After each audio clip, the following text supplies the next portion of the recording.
The 2019 draft is a couple days away, and I've been going through prospects on this channel for this year's draft in much more detail and much more regularity than I did last season, thanks to information provided me by HockeyProspect.com.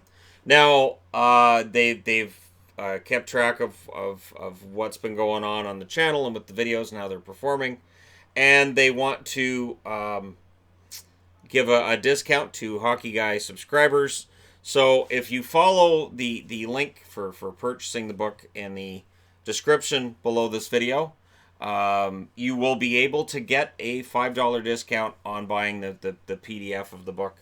I know they were having some issues with the physical copy. I know that there was some kind of a printing issue that they were having with it last week. So I'm glad I have the PDF, that I wasn't waiting to buy it on Amazon.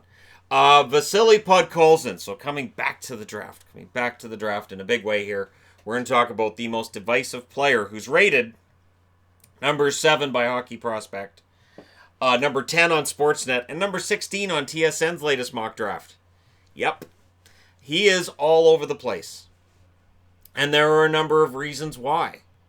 One of the reasons why he is down to as low as 16th, he signed for 2 more years in the KHL. And yet, I don't think that would put me off. If I was at the draft table and I look at the overall numbers on this guy and just the projection of where he could end up, and I know there's going to be people who say he's going to be a bust. I know there's people who are going to say he's going to be a draft steal. And that's what I love about the draft. He's already got an NHL level size projection, 6'1", 180 pounds. He's already NHL sized. And I know that gets overplayed. People will point to Elias Pettersson in Vancouver and say there is no longer an NHL projectable frame. Somebody else would then say, well, yeah, but look how Pettersson got injured on a play where maybe if he had an extra 15 or 20 pounds of muscle, he wouldn't have. So you've still got that argument out there about whether or not an NHL projectable frame is still a thing. Because saying smaller players excel in this league isn't just about height, it's also about weight, and it is about just sheer size of some of these players.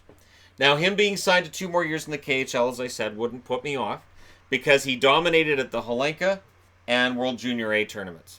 He put up a combined 19 points in 11 games. So he had a nice run. And that helped to bring him up as high as 3rd on most charts. Most mock drafts had him going 3rd for most of this season. So for people who haven't necessarily paid attention the last few months, you go, well, wait, Podkolzin was supposed to go 3rd to Chicago. Yeah, and then things happened. He went to other international tournaments and didn't play as well.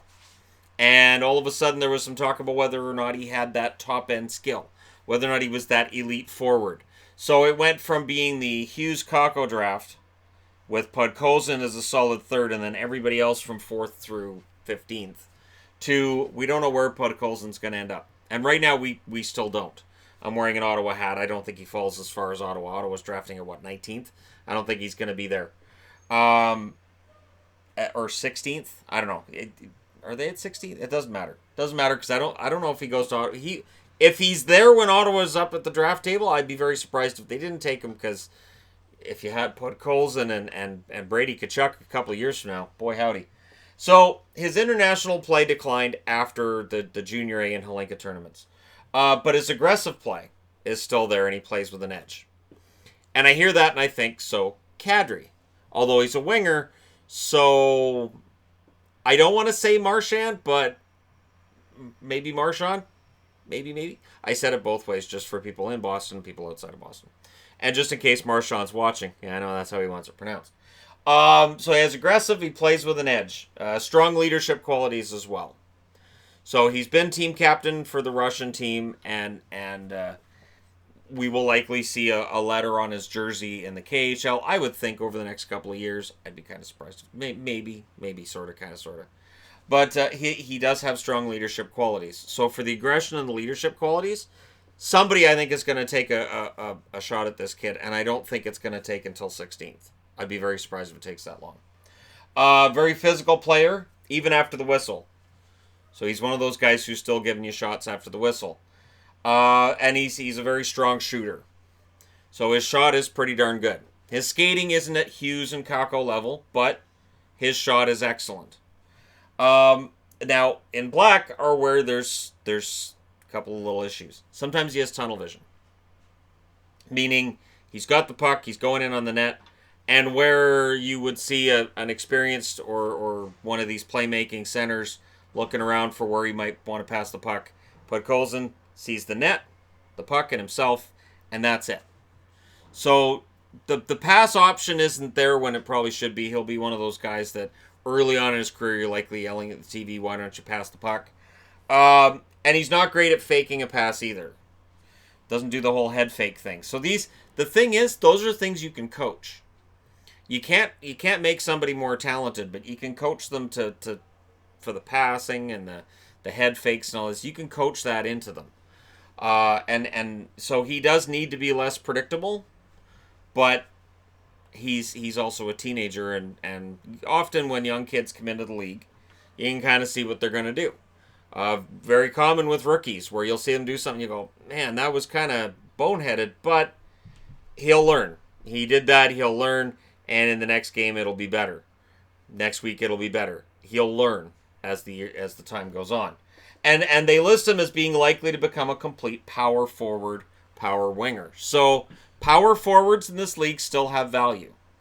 And they seem to be more of a rarity now in the game than they used to be. And yet they still have a lot of value.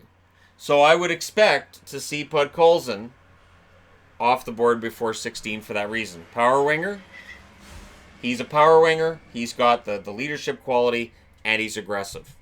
So those things all add up to a pretty solid player.